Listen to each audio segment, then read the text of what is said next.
Saya tidak akan bicara sampai muntaha, sidratul muntaha segala macam. Saya cuma ingin sedikit aja bicara tentang ruhud dakwahnya para wali-wali, khususnya Sunan Kudus. Cerita-cerita mengenai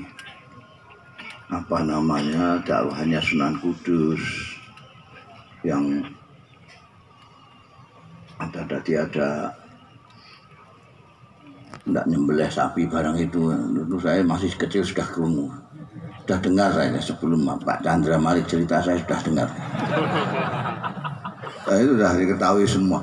Itu semua adalah cuma sedikit dari fenomena bagaimana dakwah dari Kanjeng Sunan. Apa yang disebutkan, apa disampaikan oleh Mas Jadul tadi mengingatkan bahwa sebetulnya iman itu anugerah. Itu meskipun itu benar, tapi banyak yang tidak tahu bahwa itu benar. Banyak orang, bahkan ustadz-ustadz yang tidak tahu bahwa itu benar, bahwa iman itu anugerah, bukan proses dari keahlian seseorang manusia dengan akal pikiran yang hebat lalu menjadi iman. Bukan karena kedekatan dengan leluhur atau kejauhan dari leluhur itu yang menyebabkan orang menjadi iman. Tidak, sebab semuanya karena anugerah. Kalau tidak karena anugerah, maka tidak mungkin orang rupanya kayak begini ini iman. Ini saja saya tadi kan salaman pakai sikut kan potongannya kayak nulari gitu loh. Tapi dia beriman. Ini kan kalau dipikir secara nalar, bagaimana? Ini orang Solo. Solo itu baru-baru saja ini orang masuk Islam itu baru saja orang Solo. Banyak yang mu'alaf, ya kan? Orang Solo itu. Dia disebut negara merah, ya, karena santrinya ya santri abangan. Ya. Ini bagaimana sampai menjelaskan orang seperti ini kok iman? Nanti Mas Jalil supaya nyuruh dia mabuk di sini, baca puisi nanti nambah kilo sampean. Orang seperti ini sampai bayangkan menjadi pengikutnya Rasulullah Sallallahu Alaihi Wasallam. Rasulullah orangnya yang bersih,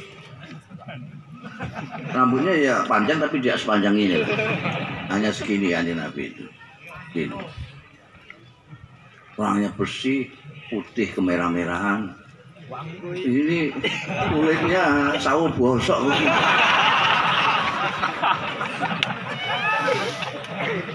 Kok bisa ikut Kanjeng Nabi itu gimana? Apalagi kalau kita pikir ada orang yang sangat dekat dari Rasulullah, dekat sekali. Bukan hanya dekat secara fisik, rumahnya dekat, tonggo pet. Dia ini paman cer dari Rasulullah Sallallahu Alaihi Wasallam. Paman cer, karena dia itu saudaranya Said Abdullah. Bukan hanya tonggo pet, bukan hanya paman cer. Dia ini besanan dengan Kanjeng Nabi, anak dua, bukan satu anak. Orang besanan anak dua itu jarang sekali. Ini orang besanan dengan Kanjeng Nabi, anak dua. Dia punya anak laki-laki Utbah sama Utaibah, dikawinkan sama Sayyidah Ruqayyah dan Sayyidah Ummi Kulsum, putri-putrinya Kanjeng Nabi. Orang yang sedekat itu bukan hanya tidak iman, bukan saja tidak ikut Kanjeng Nabi. Ketika diajak Kanjeng Nabi itu malah misuh. Dijak nggak gelem kok misuh, kan aneh itu. Semarang, buat jian, gua ngejak Semarang itu. Itu kan juga, itu kan ini orang diajak Kanjeng Nabi itu misuh. Pakai aneh celeng. Saya hafal semua pisuan Gus. Ya. Itu. Jadi orang sedekat itu diajak Kanjeng Nabi untuk ikut Kanjeng Nabi, iman itu tidak mau. Bukan hanya tidak mau tapi mencaci maki. Lah orang ada yang sejauh ini kok ikut iman, itu tidak masuk akal. Sampai tanyakan kepada siapapun, profesor-profesor yang budak-budak sampai tanya untuk menjelaskan bagaimana orang yang sedekat itu tonggopet, pamancer, bisanan anak dua tidak iman. Orang yang seperti ini iman. Tanyakan pada profesor-profesor budak, nanti kan tambah budak dia. Saya bisa jawab. Tapi kalau sampai tanyakan kepada Ustadz Jadul Maula tadi dijawab, yaitu namanya anugerah. Karena iman itu hak prerogatifnya Allah. Jokowi jadi presiden hak prerogatifnya Gusti Allah. Sampai nek muni hak prerogatifnya Pak Jokowi tak kecewa sampean. Prerogatifnya Gusti Allah.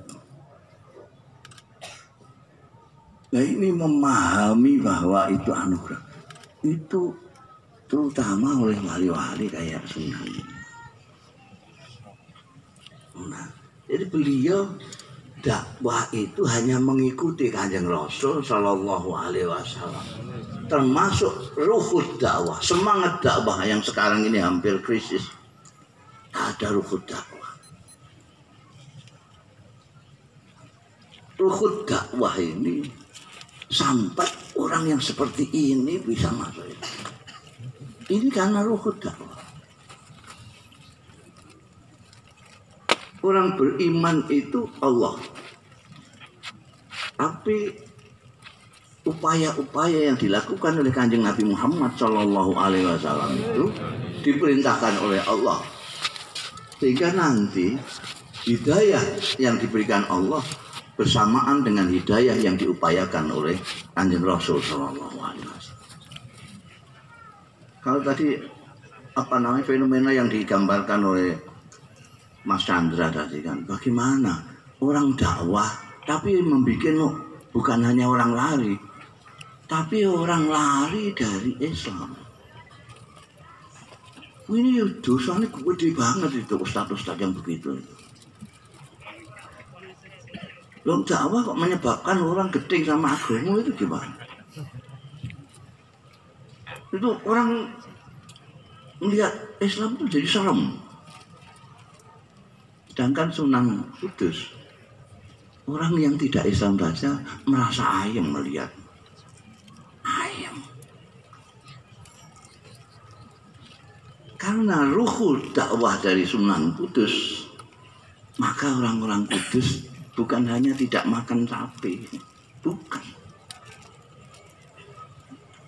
Tapi mi'raj kabeh. Mi'raj, sing orang masih ciluru. Mi'raj kabeh. Mandiri kabeh, mi'raj kabeh. Tadi disebutkan sholat itu mi'rajul mukmin. Jadi orang Kudus mi'raj semua. Siji loro sing gak mi'raj. Dan orang Kudus tetap mewarisi semangat dakwahnya Sunan Kudus. Mulane Kiai Najib barang itu ya macam-macam yang dilakukan itu. Tidak hanya mau izuh hasanah, fatwa, tausiah, hal-hal yang sebetulnya sudah bosan saya. Yang ya ini mau izuh hasanah ya tetap ngono ae.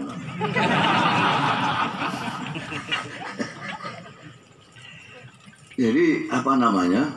Saat ini ruhut dakwah yang dicontohkan oleh Kanjeng Sunan ini perlu terus disiar-siarkan supaya tidak banyak orang yang gedeng sama Islam.